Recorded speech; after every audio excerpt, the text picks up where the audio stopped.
Hi everyone! I hope you guys are doing well. Kumusta kayo dyan, mga kasiswang? Yung mga, I hope na stay strong pa rin tayo kasi alam ko sobrang nakaka-depress ang whole process and super overwhelming ang whole process. So, sana maayos kayong lahat dyan at stay stronger. Lalaban tayo hanggat makasama natin sila. Kasi kahit ano pang mga mga delay na nangyayari, matatapos din yan at makakasama din natin sila. So sa mga ongoing pa rin yung process, stay strong kayo. Malalagpasan din natin to. So anyway, from the previous video I uploaded, ang daming nagtanong about yun sa medical experience ko. I shared a lot about my experience, all the information I knew, I shared it there. So for today's video, I am going to share you guys my story, my experience sa sputum collection ko. Yes, you heard it right, na sputum po ako. And now for this video, I'm gonna share you guys sa kung ano yung proseso and experience ko, anong ginawa namin, paano dun sa SLEC, ito try kong i-share sa inyo lahat ng experience ko at nalalaman ko sa whole process. So from the previous video, I shared there all the things that you should avoid, lahat ng preparation na pwede mong gawin. Pero alam ko na kahit anong preparation ng ginawa mo, kasi that is what I did in myself, and I believe that time na hindi pa ako na medical, hindi pa ako nakapag-examine, I am so duper confident na wala talaga, hindi ako may sputum. Kasi yung sputum lang kasi yung magkukos ng delay sa process natin. So imagine from 2 years of para ma-approve, then another months of waiting para sa lahat-lahat, then nandyan pa yung sputum na tatawirin natin kung ma-delay ba tayo o hindi, o makakatuloy ba. So sobrang nakaka-overwhelm talaga. So yes, that's why I told you guys na stay strong lang tayo kasi malalagpasan din natin to. So anyway, stay tuned, keep on watching kasi si-share ko sa inyo, ipapakita ko. May mga clips ako ng video, this video, I can insert videos from the, sa SLEC at lahat-lahat ng process. So yeah, thank you. Alright, that was the first day of my collection and I set my alarm at 1 AM. Yes, 1 AM to get ready para 2 AM nandun na po ako kasi sobrang haba po talaga ng pila sa SLEC. Imagine, hindi lang po tayo yung kinikater ng SLEC, 4 po na bansa at ang dami po talaga. Ayan minimum of 300 to 500 po ang pupunta everyday for collection. So, kung gusto nyo po malinis pa po yung cubicle, agahan nyo na po. Agahan nyo po talaga dun pumunta. At mas better po talaga na mag-book kayo ng hotel na mas malapit na walking distance lang po talaga sa SLEC para maaga po kayo makarating doon. Kasi hindi po natin alam na kung meron pong may mag-positive o may mga mikrobyo kang makukuha doon. Diba? So to avoid that and to protect yourself, maaga is better po. Ayan po yung pila, ang dami pong tao niyan. That was the last day. Nagpang-abot po yung first day and magla-last day ng collection dyan.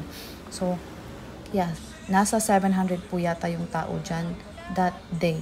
And naka number 9 po kami. So, medyo masaya kasi at least pero sobrang aga nga po talaga. Sakripisyo po talaga ng todo-todo. So, that is the standby area ng SLEC. Ayan po yung mga friend na na-meet ko po doon during the process and naging good friend ko po. And while waiting po, may monitor po dyan na magpapakita kung paano magko-collect, ang tamang collection for your phlegm, and kung anong gagawin nila. And that is the fifth floor po, dyan po mangyayari yung collection po. And open naman po yung area na yan, pero better po talaga na maaga. So, after that, nandiyan kami sa McDo, kumakain po kami. And medyo may saya na sa mga mata namin at mukha kasi that was the last day. And at least makakauwi na kami sa aming pamilya at nakaraos din. Kasi sinasabi ko sa inyo guys, hindi po talaga madali ang magbigay ng plema. 5 to 7 ml po yung nire-require nila na dapat mabigay mo sa kanila everyday. And alam nyo yung last day ko po, medyo may dugo na nga po kasi gasgas na po talaga yung throat ko niyan. So, hello everyone, I'm back again here in Manila. Kasi today ang schedule ko sa St. Luke's Medical Center for my sputum result. And as you can observe, I'm wearing dress kasi may nakikita kasi ako na tinuturukan dito kasama na din sa paa. So para mas mabilis at madali, nag-dress na lang ako. So anyway, I'm gonna share you guys later all of my experience sa sputum and everything about it. So yeah, subscribe and keep on watching. Bye-bye! So, ayan, alas 8 po yung schedule ko, pero 7 po ako nagpunta dyan. So, ayan po yung view ng labas ng SLEC. Ang daming tao po. Nakaantabay. Wow, pasko na dito. Guys, nasa loob na ako ng St. Luke's. So, I'm gonna take the stairs, guys. Going to 2nd floor. Kasi mabilis lang na. So, alam niyo guys, while waiting, yung parang bibitayin ka talaga. Parang may death penalty na mangyayari kung save ka ba o hindi. Yun yung feeling guys. Kasi alam ko, sinabi ko nga sa sarili ko na hanggat hindi pa bumaon yung karayom ng SLEC sa katawan ko, hindi talaga ako makakampante na safe na ako. Kaya, sobrang saya namin after na maturukan kami dyan. Sobrang nakakatuwa talaga. Ayan o, immunization. Woo! Yan talaga yung inaantay ko. Then, finally, nakaka-4 shot ako. At like, all of us, I guess, 4 shot yung binigay sa amin. 2 shot both arms. Ayan. At alam mo yung, yan talaga yung turok na pipapangarapin mo. Pinapangarap magiging proud ka. At sobrang saya po talaga namin na finally gumamit na din. Pag malaki natin sa kanila. Finally. Oh, diba yung pinakamaganda naming ano? Yes. Alright, waiting for the releasing. Ayan, sobrang tuwa-tuwa talaga kami. Nag-eat ulit ng class. Lunch with the ladies. Celebrate guys our success. Uy, kain pa kayo doon. Kasama ko yung ano ko. So, kinasama ko tayo dyan. Ayan, 13 years old na po siya. So, siya lang po yung binayaran ko. Kasi nag-diet po ako ng low carb po ako. So, I only have salad. And yes, after namin mag-lunch together, nag-iwalay-walay na kami. Pero nag-ikot-ikot muna kami sa mall.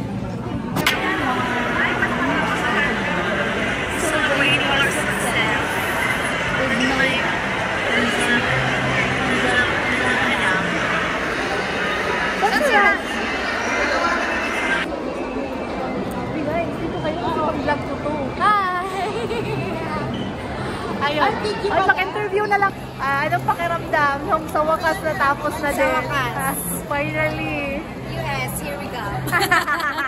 Kaming ito oh. Sobrang kawan ito. Yes. Naturukan na din sa wakas. Ayun isa may busy sila. Going there. Ayan na. Merry Christmas.